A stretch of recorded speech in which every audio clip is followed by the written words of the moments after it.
Hi friends, ഒന്നാം ക്ലാസ്സിലെ Sunday catechism annual എക്സാമിൻ്റെ മുൻവർഷത്തെ ഒരു ക്വസ്റ്റ്യൻ പേപ്പർ നമുക്ക് ചെയ്തു നോക്കാം. ടീച്ചർ ആൻസർ കുട്ടികളോട് ചോദിക്കും, കൃത്യമായ ആൻസർ പറയണം. ഒന്നാമത്തെ ക്വസ്റ്റ്യൻ, ഈശോയുടെ അമ്മയുടെ പേരെന്ത്? ആൻസർ മറിയം. രണ്ടാമത്തെ ക്വസ്റ്റ്യൻ, ദൈവത്തിൻ്റെ ആത്മാവ് ആര്? ആൻസർ പരിശുദ്ധാത്മാവ്. മൂന്നാമത്തെ ക്വസ്റ്റ്യൻ, മാമോദീസയിലൂടെ നാം ആരായിത്തീരുന്നു? ആൻസർ ദൈവമക്കളായിത്തീരുന്നു. നാലാമത്തെ ക്വസ്റ്റ്യൻ, നമ്മുടെ ഏറ്റവും വലിയ സന്തോഷം എന്താണ്? ആൻസർ ദൈവത്തോടു കൂടെ ആയിരിക്കുക. ആറാമത്തെ ക്വസ്റ്റ്യൻ, ശിഷ്യന്മാരുടെ പാദങ്ങൾ കഴുകിക്കൊണ്ട് ദൈവം നൽകിയ മാതൃക എന്ത്?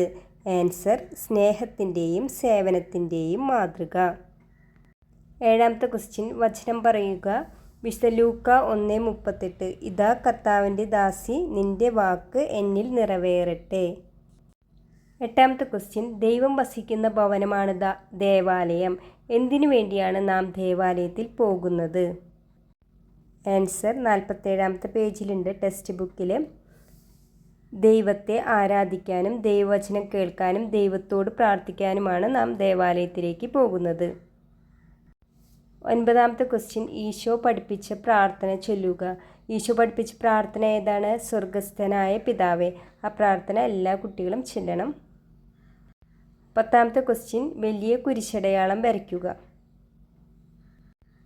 11ാമത്തെ ക്വസ്റ്റ്യൻ, കുഞ്ഞുങ്ങളെ സ്നേഹിക്കുന്ന ഈശോയ്ക്ക് ഒരു പാട്ട് പാടുക. ഇത് രണ്ടും കുട്ടികൾ പഠിച്ചിരിക്കണം. Okay friends, thank you. All the best for the exam. Video ഇഷ്ടമായെങ്കിൽ സബ്സ്ക്രൈബ് ചെയ്ത് സപ്പോർട്ട് ചെയ്യണേ.